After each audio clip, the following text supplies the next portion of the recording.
Okay. There we Need are. to hear it, don't we? Great. Fantastic. Welcome, everybody. It is great to be here on a very cold, wintry December Monday lunchtime. Welcome to Live Well Live. We're talking all about yo-yo dieting today and how to break the cycle, which we know impacts a lot of us on this weight loss journey of ours.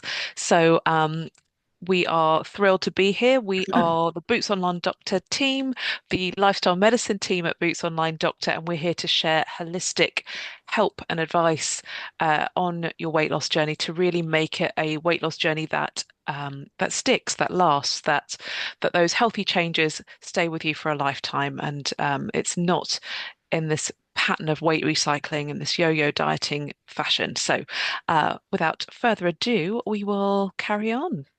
So my name is Dr. Samantha Wellerfilly. I am a GP here at Boots. I'm also a yoga therapist, a coach, and a meditation teacher. Super passionate about the holistic approach to weight loss and metabolic health. And I'm joined today by my wonderful colleague, Ruth, who's going to say hello as well. Hi, everyone. For those of you who've not met me before, I am Ruth Taylor. I'm the nutritionist with the Boots Online Doctor Service, also a registered nurse and health and wellness coach. And a bit like Sam, completely passionate that we can make such subtle changes in what we do and how we live our lives that it can make the answer really for our health. And we're here to share with you our sort of research, the research that we've come across that we're digging around looking for to really make a difference for you because we want this to be the most successful weight loss journey you've ever been on. We've experienced going on weight loss journeys ourselves, so we're doing this also from our own experience and knowledge, but everything we share is research and evidence based. We're also joined here today by our wonderful colleague Raman, who's here helping us with IT technical issues. Hopefully, we won't have any. Hopefully, you can all hear us and do say hello. I'm in horribly wet and soggy Hampshire today. We've got trees down where I live. Some of the roads are closed and it's all a bit dodgy, but I'm nice and warm indoors, so I can't complain. I hope your weather is being kind to you wherever you are. Yeah, so let's crack on. We have a poll to share with you, I think, straight away, just asking if you've been along to any of the webinars before, if you've listened to the podcasts. Really, we're just interested for our own knowledge, to know what's going on for you, whether you've joined us before, whether this is a first occasion. Um, really, no wrong answers. For anyone who's not been here before, the polls that we share are completely anonymous. And it really is just so we have an understanding of what's going on for you, so we can really create information that is relevant for you as well. And obviously, this one is just for our benefit, really. We're quite low on numbers today, so we'll have lots of time, hopefully, for your questions towards the end of the slide share.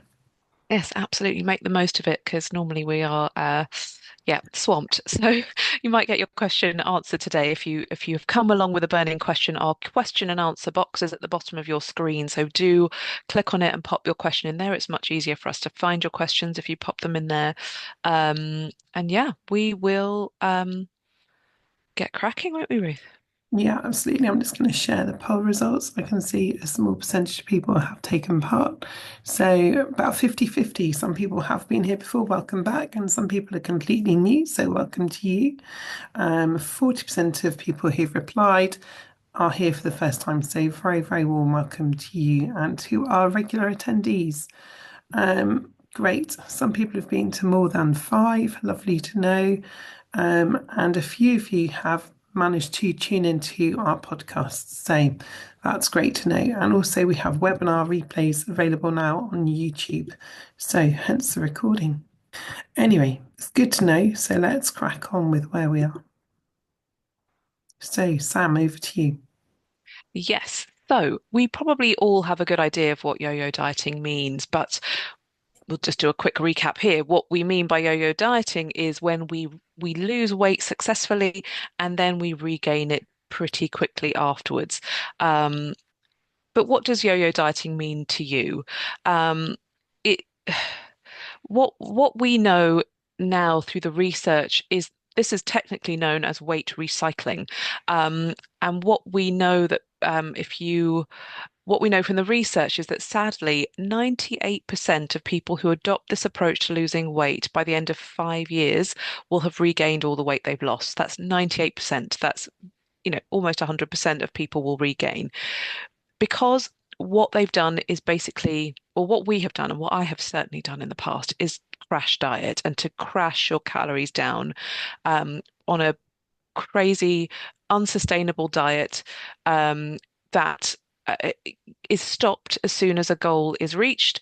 Um, and then, because none of the inner work has been done, none of the mindset work has been done, we haven't laid down those foundations for healthy, ongoing practices.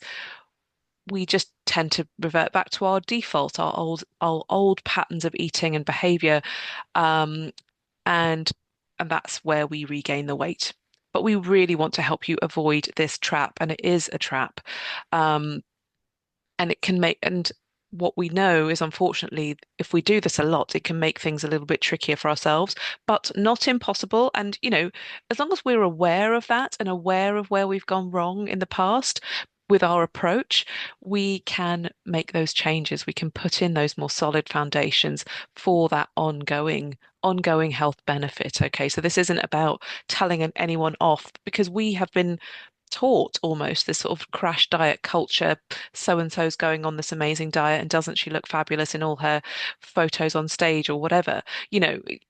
It's completely false. And I think we have an idea of media and celebrity news being quite false and fake, but nonetheless, it's when we're bombarded with it, I think it does go into our minds at some level, and we end up being kind of drawn to these sort of extreme diets or unsustainable changes to diet and lifestyle. So basically, we want the changes that you make to be sustainable, enjoyable, and kind of with you for the long term. We really want you to start loving a healthier lifestyle, and almost as a side effect, start losing the weight that you no longer want to carry. Okay. We really want to avoid those changes in our physiology that don't help. Okay. That can be our slowing of our metabolism. We have this feast and famine psychology. We start embedding these patterns in the way we think that don't help us in the long term. And I think if you reflect on that, I know if I reflect on that, I can definitely see those patterns that I've held in the past. But just to really reassure you that we can break this cycle. Okay. Um, but also, it's good to know that still, in terms of your health, it's good to know, it's good that you have lost the weight at all, because that means you've spent less time at a higher weight, which has that contributory effect to those metabolic pathways like cardiovascular disease, metabolic disease, diabetes, that kind of thing. Um, so we want to really make it clear. We talk about metabolism a lot, and it's important to know that when we lose weight very quickly, we can easily lose muscle mass. Okay. And what we want to lose is as our fat cells, as the fat storage cells, but maintain those muscles, because our muscles are metabolically active. So our muscle tissue is amazing, because even when you're watching Netflix, sat on the sofa, your muscle is burning calories. Um, it's working hard for you. It's doing lots of metabolic processes that all take energy, and calories are a measure of energy. We don't talk a lot about calories, but I think in this situation, it makes a lot of sense. We want our metabolism to be burning. We want our engine to be running almost all the time, so it's burning that fuel that we've put in. It also gives us a bit more of a buffer with what we eat as we start to build that muscle tissue. Okay. Um, so when we think about maintaining our muscle mass and losing fat mass, this really shows us the importance of losing that weight in a slow and steady fashion. Okay. So ideally, we would build our muscle alongside any changes to our nutritional intake. Okay. And just to note that when we put on weight quickly after a weight loss effort, it tends to be that we regain those fat stores and more. So we've lost the muscle tissue. That doesn't come back when we get that. weight regain, we have to exercise, do resistance exercise to build muscle, which we can do, but that yo-yo dieting cycle can lead us to put on a disproportionate amount of fat tissue if we've lost muscle in that situation. I hope that makes sense. Um, but yeah, Ruth is going to tell us more. Yeah, no, it's all really helpful to think about, and I think, this is an absolute pivotal point for anyone on a weight loss journey at any stage in their lives. I think understanding the importance of your body composition is probably one of the keys. If we can get that message across to you, and if you can understand how to have a healthy body composition, then you're going to be winning, and that this is just really important. We have a poll we're going to share with you. Just the sort of start of the yo-yo dieting poll, please, Raman, if you can. Brilliant. Again, this is completely anonymous. There are only a few of you here today, so we won't spend long looking at it. We'd like to know whether this is relevant to you. Have you lost weight in the past and regained it? If Sam and I could take part in the poll, we would both say yes wholeheartedly to that. I think if yes, is this because you stopped dieting? Yeah, I can say yes to that.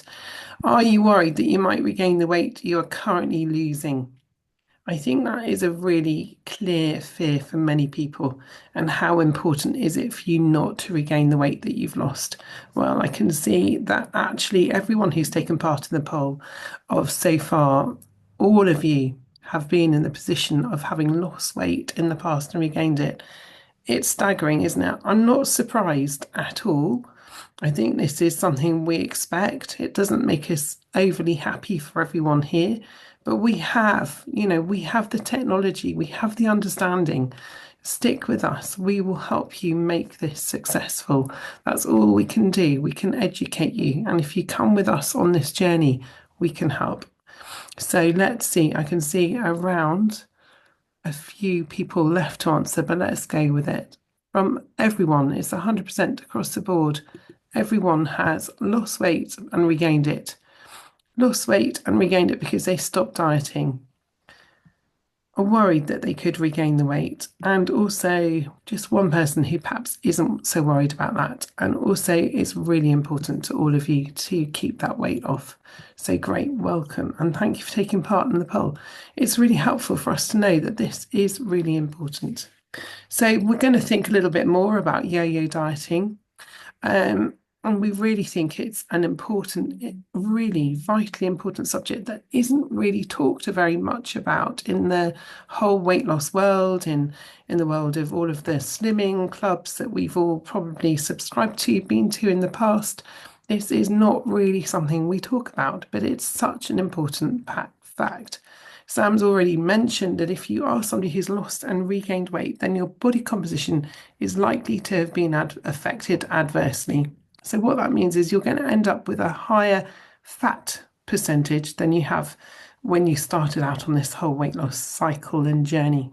So we really need to be thinking about how we stop this, how we change this, and how we build our body composition in a way that is really helpful for us and can really help.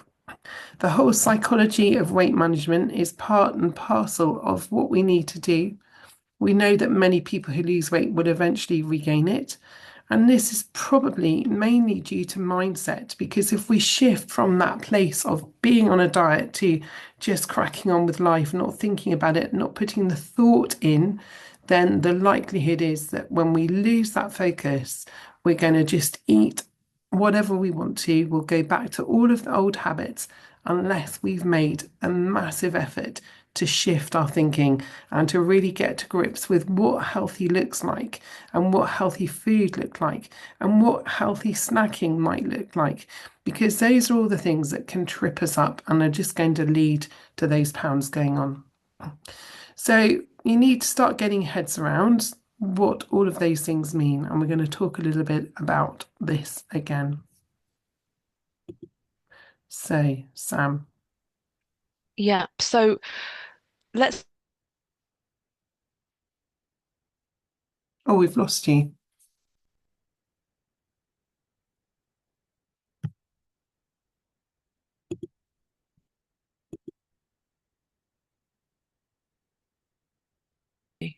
I think you can hear me. Great. Thank you. I think Ruth, you might have frozen for a second. Yeah. Great. Anyway, I shall continue. Thank you. So let's talk about let's talk about the reasons why we might regain that weight. So when we lose weight, we can imagine that we are a bit smaller. So we have less mass. Um, and therefore, we need less energy to fuel our body when it is a bit smaller. Hopefully that makes sense. Our appetite. So we need less calories. Let's say we need less fuel, all right, for that smaller body because we've lost a bit of weight. Um, our appetite is also affected, and it's likely in the short term, you're going to feel more hungry after you have had a period of weight loss and let's say energy restriction in your diet. Okay. Um, this is all to do with the set point theory, which Ruth is going to talk about in just a moment. Um, so we're going to talk about this, so I won't go into that. This is why changing our relationship with food is so important because when we've lost weight, our food and energy intake needs to reduce in the short and long term to maintain our new healthier weight. Okay. When we lose weight, it's thought that our survival mechanisms kick in and trigger that hunger because your body, which is a primal, incredible structure, uh, is worried that it's not going to have enough fuel to survive. Okay, so the body is ancient, the structure is ancient, and it is worried about survival. Okay. We know, of course, that this is not true, but our physiology thinks otherwise. Um, and this is part of the set point theory.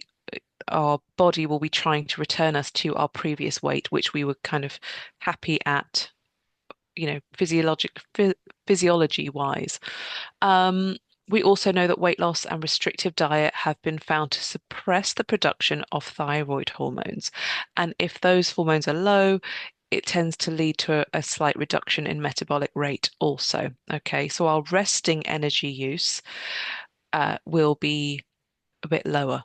Okay, and therefore we can regain weight in that through that pathway too. This is why we talk about steady weight loss. So step by step, we're not looking for results in 4 weeks. We're looking for that really steady 1 to 2 pounds a week. We're not looking for dramatic changes over short periods of time, because it gives your body this primal physiology time to adjust. So it's not a big shock to your system that suddenly your physiology thinks, oh my goodness, we've gone into a famine. There's no food around. I must conserve everything. I must slow everything down so that we don't run out of fuel. Okay, so it's a survival mechanism of our body, which is incredibly intelligent, but obviously in this modern world, it doesn't serve us in the same way. Okay, so we want the body to adapt and rebalance along the journey rather than having those big shifts that don't allow the body to adjust. Yeah, absolutely. It's really vitally important, isn't it? So I was going to talk a little bit about the set point theory. So it's a really interesting theory around why we are predisposed to putting weight back on when we've lost it. So this is all this thing called the set point theory. So some research has found that our bodies aim for stability in our body weight. And this is why we think the understanding at the moment in the sort of research around weight loss world is that our body will slowly we need to lose weight slowly so that we can gradually recalibrate our baseline weight down. We can change. The good news is we can change our set point. So we know that if we perhaps had a set point of 12 stone, we can, but actually a healthy weight would perhaps be around 10 and a half or 11. We can bring our set point down to recognize that actually where we should be is that 10 and a half or 11. But we need to do this slowly. We need to recalibrate. We need to give our bodies time to adjust. We also know that if you hit a weight loss plateau, that actually this is what they think might be part of this recalibration, that this is a really positive step for many people, even though it can be incredibly frustrating when you hit that point at which you just seem to be stuck. You've lost a few pounds, you've lost a couple of stone, and you can't go any further. You feel absolutely demoralized and stuck because you get on the scales, and week after week or day after day, it's just reading the same amount. What we think is that a weight loss plateau is a normal part of weight loss, and it's almost a positive step that your body is beginning to recognize that your set point is reducing. So we believe this is a good thing. So it's a positive sign that you're rebalancing your set point and you're bringing it down. I think once we got our head around that, it can really help us because psychologically, if we turn this around as opposed to feeling as if we're stuck, we can't move forward, but we see it as positive progress, it can really help. And I think that's where we need to go. There's a huge psychological element here. And so we need to really get away from that demoralized feeling, that sort of like feeling overwhelmed, because what we know is for many people who are sort of in this whole weight loss journey, comfort eating is part and parcel of where you've been in the past. And it may still be part of you and your picture. It might be that when you're hitting an emotionally turbulent time, which sort of hitting a weight loss plateau and not losing weight can be very traumatic if this is something that is one of the things that you most want in life, if that's your whole focus. So we know that there's a huge risk that we can turn in these situations to comfort eating. And of course, we know that if you do give in to that comfort eating, then it's very possible that you will gain some weight and then the scales will go up, which is going to make you feel even more demoralized. So we need to get our heads around this. We need to get our heads around that whole emotional plateau.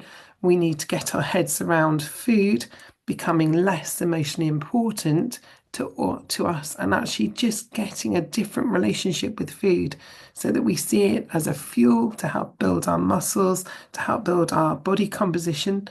And also, one of the things that we also think about is how we eat in a way to create hormone sensitivity so that we actually get some control of our appetite as well through the way that we eat. And we would very much recommend the sort of focusing on the protein and that core meal plan way of eating in terms of just bringing balance as much as you possibly can to your hormones. Remind yourself that sort of like plateaus, weight loss plateaus is just a trickery. It's your body just trying to get you back to where you were. So you really need to just stay focused, keep control, and remember this is a really important stage in moving forwards, I would say. Would you agree with that, Sam? Oh, now I can't hear you. You're muted. Sorry. And that really is our key point. That's why we always say, slow and steady wins the race. This really is a marathon, not a sprint. We really want to kind of drum that home with the evidence. And I know it's not, it doesn't sound sexy when you say it. It doesn't sound, there's so many things that are thrown at us about different weight loss solutions, etc., diets, and all of these jazzy, amazing things that are thrown at us. But the science just simply does not does not fit with something that is claiming you'll lose, 2 stone in a month or something like that. It's just uh, not a healthy way if you really want to look at long term, if you want to look at um, your long-term results. And by the results of the polls, that is what everyone here is looking for, that long-term result. And that's what we really want to help you with. So, of course, our healthy weight is connected to our emotions and our habits. And it's important to make our good habits, improve our habits. And we want to make these habits boost our positive emotions and behaviors. So, Ruth mentioned there comfort eating, which a lot of us do. A lot of us eat when we're sad, when we're angry, when we're stressed, when we're tired, when we just, we turn to food for so many reasons, for comfort in some way. So what we're inviting you to do is think a little bit differently. How can we change that up? How can we change that habit of turning to food for comfort to turning to something else? So what things do you enjoy? And that's really important. We want you to enjoy whatever it is. And Ruth has found this idea of a self-care basket, which I think is fantastic. And it's a kind of repository of things you enjoy. And that could be your favorite book, your it could be a list, so you could have listening to your favorite podcasts or audiobooks or radio station or your favorite music. Maybe it's activity, maybe it's dancing, maybe it's going out to walk the dog, maybe it's to walk with your neighbor who has a dog and to have a good chin wag at the same time. Maybe it is gratitude journaling, maybe it is reflecting. It will be completely personal to you, but something you can do and something that you can create as start to um, make into a habit that this is where you turn to for something to comfort you. Um, and maybe you can give me some suggestions in the chat box of what for you would be comforting. What have we said? Some people like knitting or crochet or doing puzzles. Um, just something that brings you that sense of satisfaction and enjoyment, and it doesn't have to be something that is going to not be so brilliant for your weight loss journey. Okay, not so something that is comforting you in a different sense and building that into a habit. That's what we're looking for here. We're looking to build a new habit that is doesn't have to revolve around treats and snacks and sweet things or that kind of thing. Yeah, absolutely. Music for me, put some music on, little either just mood, really good at relieving stress, I think sometimes, or little boogie in the kitchen, or just even sometimes you Yeah. just cry, don't you? Yeah, I Yeah, know. my pets, I know Ruth's a pet person too. My pets are like an endless source of stress relief for me. They're so great. They're just, giving a cat a cuddle, taking playing with the dog just for like 5 minutes, just having that pattern break, getting out of your head, focusing on something completely different to whatever is stressing you out, can be really positive. Ramandeep suggested a good series on Netflix. Absolutely, why not? Just enjoy, just something that's a gives you that comfort and a bit of escapism. Why not? Um, because what we're talking about here is self-care, and this being a really important component of self-esteem. Um, and it gives you this sense of self-belief. It's really important to believe in ourselves through this whole process, to know that we are on the road to success. Okay. So, for example, you guys have shown up today. You've come along, you're engaging with us, you're asking your questions. It really shows that you have made a commitment to yourself.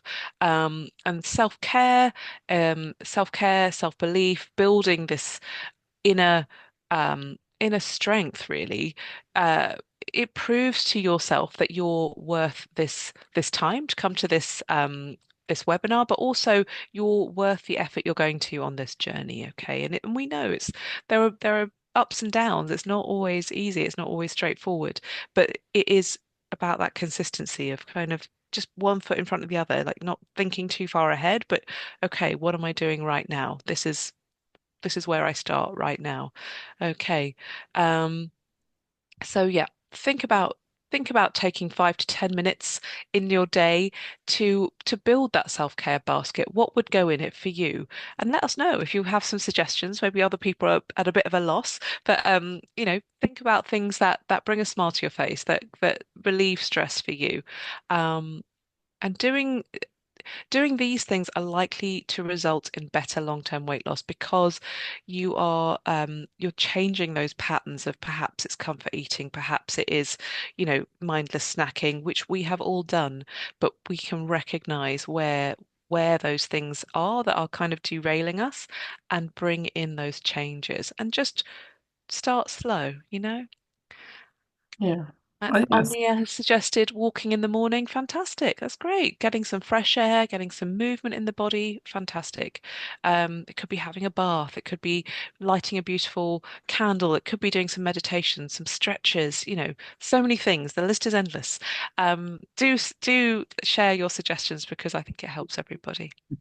And Andrea is suggesting gardening. I have a lovely garden, and I just haven't got my head around gardening. I think I'm quite scared of it, and I don't know why. And maybe that needs to be my 2025 objective, is to become a bit of a garden person. We'll see. Let's see. Let's see if that happens. Not happened yet. So, yeah, I guess the other thing is to really think about your relationship with food.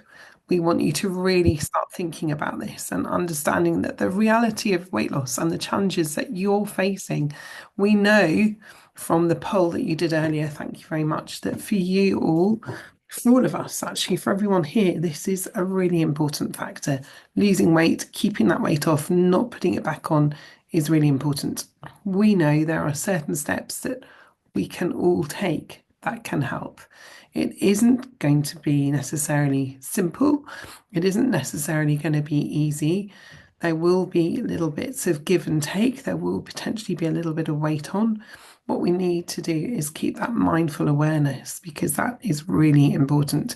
The research tells us that actually, if we stay mindfully aware, we are much more likely to succeed in the long term. So, what does that mean for each and every one of us? It's going to be different. But being mindful about how and what we eat is going to be really important. So the maintenance journey almost needs to start before we've reached the point at which we have hit our goal weight. We want you to start learning all of these elements of success, the future success, the long game success. We want you to learn these on your journey because if we put in place some new habits that set us up for success in the long run, we are going to be successful. And we know this. We know this personally. We know this professionally. We know this from the research that we've read, from the experts that we've listened to. We know that this is vitally important. So we want you to be thinking about being mindful in your eating. That can be while you're on a weight loss journey. And it's incredibly important when you stop that weight loss journey as well. This is a trick to learn for life. Chewing is really important. Actually engaging with the food that you're eating, taking time out to eat, chewing your food well. As a nutritionist, this is something I often talk to people about because many people with digestive problems will find that they are just maybe bolting their food down so fast that they're not really having the time to break that food down to get the nutritional value from the food. And I think it can also be true when we are super starving hungry, when we're emotionally eating, we're almost like feeding our emotions. We're not feeding our hunger, we're feeding some bigger, more overwhelming sense of being out of control, being emotionally unbalanced. And we can never really satiate that emotion with food. It just doesn't work in the same way. So we really need to relearn those rules. We want you to think about food and we want you to think about where the pleasure comes from with food. We've talked about this before, but the research is really interesting when it comes to pleasure and food, that actually the main pleasure comes with that first bite. Ridiculous as it may seem, but if you think about it, when you've had a naughty treat, where does that absolute intense feeling of deliciousness come from? The research tells us it's in that first bite. So it could be that you do have a food that you really want to have as a treat occasionally, but maybe you could just have a smaller portion because actually, once you've had 10 bites, the pleasure isn't going to be the same. So let's think about that. Let's really be kind to ourselves and relearn how we engage with those delicious foods. We can still have them, but maybe we have less of them. Thinking about portion sizes is really important, as Sam's already said. As we lose weight, our basal metabolic rate will reduce, our calorific requirements will reduce. One way that we can offset some of that is by making sure that we have built our bodies in a way where our body composition is working really well for us. So if we're building muscle, then we'll have a little bit more wiggle room around how many calories that we can consume. But actually, if you've dropped several stone, then actually your maintenance level of calories is going to be less. There's no getting around that. And there are some Raman, I'm not sure if you can. There's a link to calculating your calorific requirement. And I think every now and then it's worth checking this in and almost tracking your calories for a few days or even a week and just seeing where you sit with that, because that's a really important step in terms of the long-term maintenance. We know that if we restrict food, it will trigger overeating. So we don't want this to be restrictive to the point where you feel as if you are deprived, you feel like you are on such a strict diet that you're desperate to be eating all of the foods that you aren't eating at the moment. If you have a preference for high calorie, high sugar foods, then you need to retrain your taste buds. That sounds pretty harsh, but it's really important because you need to learn to love the foods that are going to love you back in the long run. So, this is a really important step. We'll talk more about this in the new year. We're going to do all of our webinars again. And we really want you to get out of that mindset of being in a diet jail. We don't want this to be how you feel. We want you just to relearn what healthy food is, what food is life-giving, which foods you can develop that really positive lifelong relationship with. I think we could talk about this for the whole day.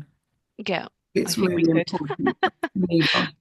So But let's also, move on. yeah, and as Ruth said, we don't want you to be in this prison. We talk a lot about this 80/20 um attitude. So 80% of the time you are pretty spot on with, your protein content, your colorful rainbow diet, your sort of reduced amount of carbohydrates, lower sugar, lower glycemic way of eating. And 20% of the time you yes, you go to the birthday party and you have a piece of cake, you have a glass of champagne and you enjoy it and you don't feel guilty and you don't beat yourself up. This is, life is here for enjoyment. We need to be enjoying ourselves. We need to be forging those relationships with our loved ones, and enjoying their birthday parties and all of that kind of thing. So we don't want to be 100% restrictive, and then we end up in that feast or famine mindset, which it just is it doesn't work. We have to know that life is happening alongside us losing weight, and that is fine, and that's again, we're looking at this slow and steady. We're not looking to dramatically lose multiple stones in a month because, again, as we said, this confuses the body. Okay. So let's talk about how to stop the yo-yo cycle, which is what we all want. So remember why you're on this weight loss journey in the first place. This is so key, such a key to mindset. Why are you doing this? And if you haven't been to one of our webinars where we talk about your why, there are replays on our YouTube channel. We talk about your why in our podcast as well, which I think it's the first podcast we talk about mindset. Your why is your anchor, and it's a emotionally correlated reason. Okay, so it's not and we want to frame it in a positive way. So the example I often use is um, so for example, I want to lose weight so I can run around and play with my young children, and not have pain and not be out of breath and not have to sit down, right? I want to do that. But the reason underneath that is that I believe when I have lost weight, I will be able to be a better parent. This is really important to me. I will be a better parent to my children. So this is a really deep meaning for me, is close to my heart. You see what I mean? As an example, you will have your own. So I want you to I really, really invite you to spend a bit of time finding this finding this reason for you. And it will be personal, and you can share it if you would like, frame it positively, write it on a post-it note, on a poster, stick it on your bathroom mirror, on your fridge door, just so that you are aware that, those times where you have a wobble, that may be more than that 20%, that you realize, no, there is a deep reason that I'm doing this, and that it is taking effort from me, but it is worth it because if I can be a better parent, that is so meaningful to me. This is what we call intrinsic motivation. And there's research in sort of psychological realms about intrinsic and extrinsic motivational factors. And this is sort of a reason that comes from you. So it might take a little bit of thinking and a little bit of reflection, but you will find that reason for you. Okay, so that is your why. we are looking at building those new healthy eating habits whilst you are losing weight so they can be maintained. This is not a diet that you're going to stop. This is a change to the way you eat. So we're not even using the D word. This is changing your relationship with food, understanding how your food gives you that your nutritional meets your nutritional needs, how it gives you all the flavors, all that complexity, all of those amazing phytonutrients as well that we get from our plants, the amazing protein, all the way it fuels our body to really change our relationship with food. And we're looking at managing our cortisol also, which is a whole webinar in itself. This cortisol is one of our stress hormones, and when we eat food that is inflammatory. So let's say food that is high glycemic index, so high in sugars or complex carbohydrates or high in refined substances or very processed, where it's full of foods that our body doesn't necessarily recognize.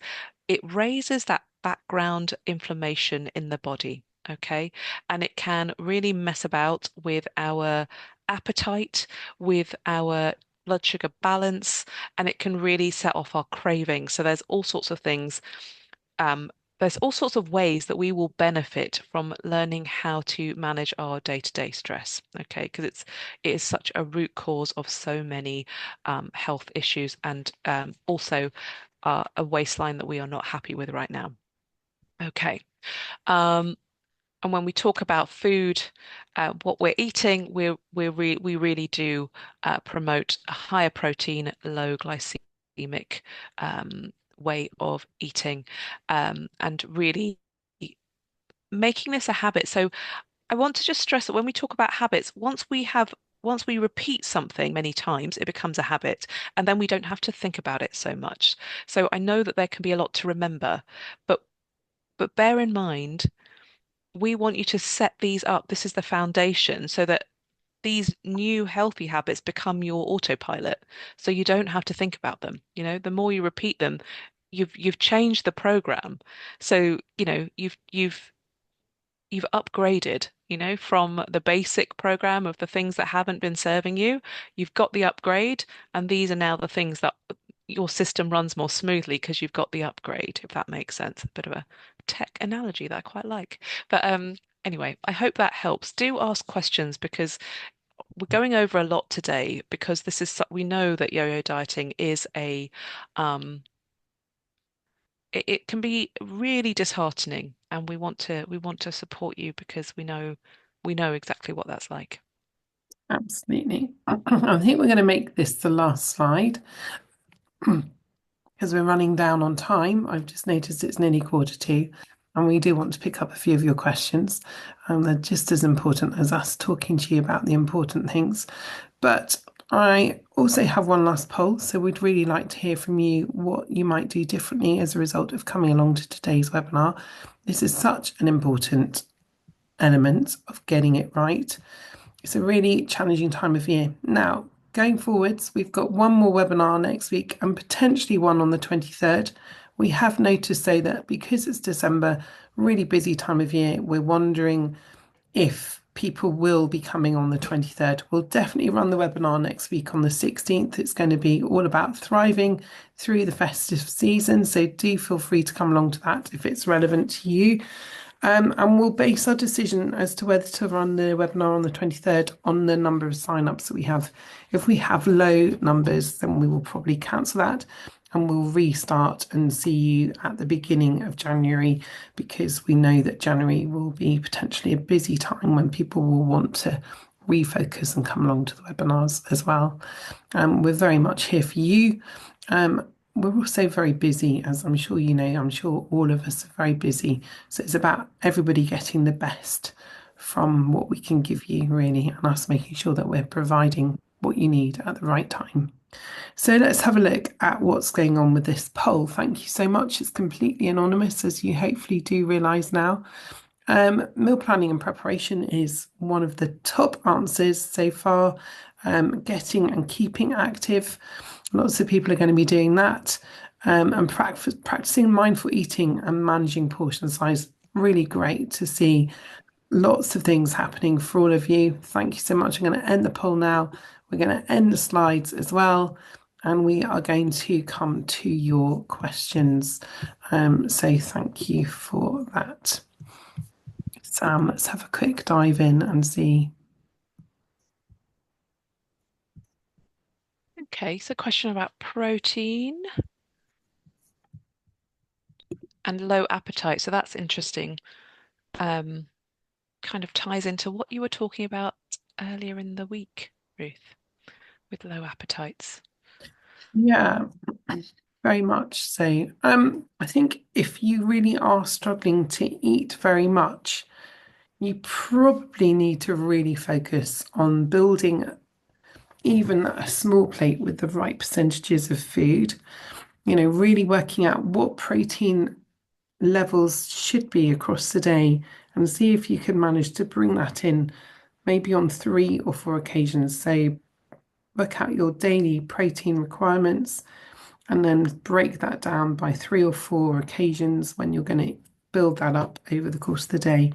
Get that nailed on your plate because that can really help in terms of satiety and building your body in a way which is going to help you create a healthy structure as well. So it's not just about satiety, it's about insulin sensitivity, it's about creating our muscles, it's about building cells healthily. All of these things come from eating the right foods. So it's really important. If you're way off, if when you've worked out what your protein requirements are, you're just nowhere near that, then I would really recommend that you just set yourself a target of building that protein up gradually over a few weeks because you can't, it's with the best will in the world, none of us can shift from where we are now to where we should be overnight. So we need to just become very mindful, set some mindful intentions, almost write a little list of what you need to try and eat in a day, and just gradually build yourself up to that slowly. And that can help. Really think about whether you're snacking. If you're somebody who's snacking regularly, you may or may not be. You might just have a very low appetite for a variety of different reasons. But if you are a snacker, maybe think about reducing those snacks so that you've got a better appetite for meals. And if you're filling up with fizzy drinks, you may or may not be, but some people definitely do that. We know that for some people that's a reality too. So if you're filling up with fizzy drinks or high calorie drinks in between your meals, look at those and look at bringing those out as well. I hope that helps. Some of that might not be relevant to you, but hopefully is relevant to other people. I Anything you would want to just add? Yeah, Yeah. I would just add something. If your appetite is very low and you're on a medication for weight loss, and if it's very low and you're not able to eat, and we talked about steady weight loss, but really not dramatic. We do not want you to be starving. That is not the point of the medication. So if that is the case, Mm. please speak to your provider, whether if it's us or whoever is providing your medication, write in through your um, and let us know because we can help you because it doesn't mean that you have to stop medication. It just means that it's almost doing too good of a job and in a sense of appetite suppression, but you don't want a completely suppressed appetite. You need nutrition. You need to keep your metabolism going. You don't want to go into that primitive survival mode where your body is just thinking it's this barren wasteland out there and we're never going to get any nutrition and therefore slowing your metabolism down and all of that kind of thing. And, you want to, as you said, preserve your muscle mass. So anyway, just wanted to add that in at the end. But good question. Thank you. Really good point. Yeah. I mean, absolutely really vital, isn't it? There's a great comment here from someone who is obviously working very hard. And I'm going to read out what you've read because I'm sure this will strike a chord with many people. You have said, I see the point of the self-care, but oh my gosh, it's so hard when you have to work full time, have caring commitments, stick to your weight loss journey, so eating and shopping mindfully, exercise and function like an adult, and get 8 hours sleep. I think this should be a podcast.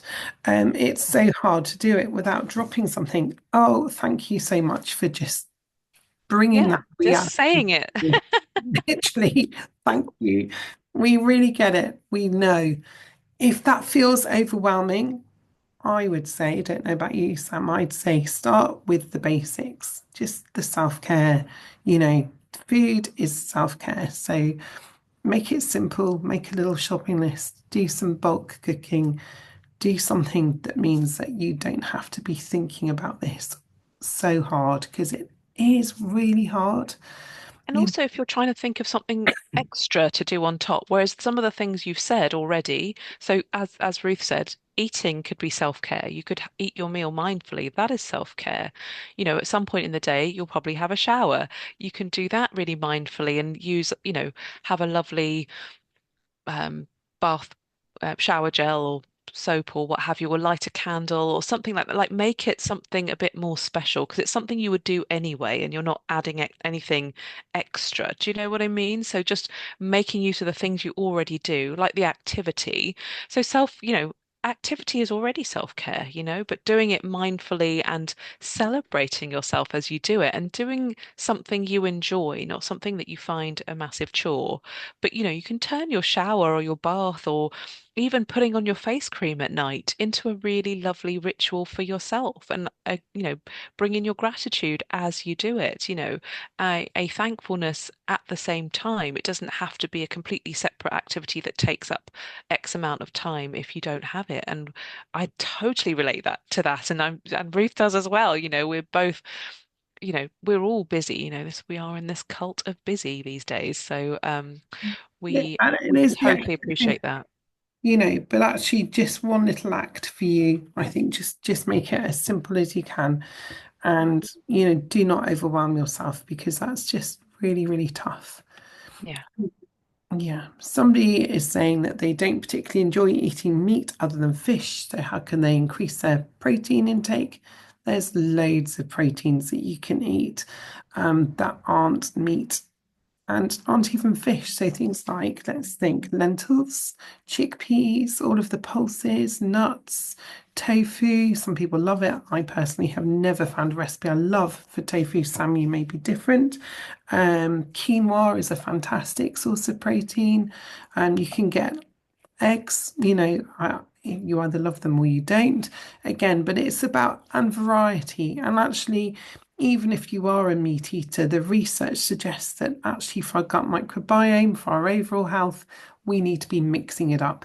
So variety with our proteins is really important, irrespective of whether you eat vegetarian foods, whether you eat meat. It doesn't matter. We all need variety. So yeah, play with your proteins. I think you can feel very different with different foods. So yeah, and chew. Just make sure you chew. Anything else I've missed there? I'm trying to think. Nuts, I've said. Oh, yogurts, dairy products. Yeah, all of those things. Natural yogurt would be my go-to. Some good quality, high protein Greek. Yeah, sounds great. Somebody's asking about a list. I've got a lovely little book that I often recommend. I don't have shares, so I'm quite happy to put. I found it on World Books. Um, it's the GI and GL counter. So I'm just popping it into the chat box. So just click on that and you will see. I think it's by Dr. Winnie Chan. Um, and it's the GI and GL counter. It's a very teeny weeny handbook that you can pop in a bag and carry around with you really easily. And it just has got the sort of basic information that can really help. Yeah. Great. Thank you. Any more for any more? Any other questions? Let's see what's in the chat box. Claire is saying she hates the naughty. My pet hate when referring to food. It's not naughty, it doesn't have moral value. Very good point. I hope we didn't call it naughty, but if we did, we obviously assigned it a moral value, then it shouldn't be given. But we definitely need to be limiting those treat foods. Great. All right. Good. Well, I think we have answered all your questions and we are left with stunned silence. But thank you everyone for coming, and I hope that was helpful. I hope it was beneficial, and we will be back next Monday. So we shall see you then. And let us know how you get on with the things, the things we've talked about today, and let it percolate for you, recognizing this is a step-by-step journey. This is not an overnight thing, and changing habits takes practice. That's what we want. We know that at the start, when we set a new intention for a new habit, it can take a while before that starts to stick and we get those neural pathways going. Like, you know what, I do turn to my self-care basket and not to the cookie jar. This is a new thing for me, and it gives me a satisfaction in a different way because I'm stimulated in a different way through my self-care. So many thanks for coming and sharing this lunchtime with us. Great. Thanks, everyone. And see those of you that can make it next week. Great. Bye, everyone.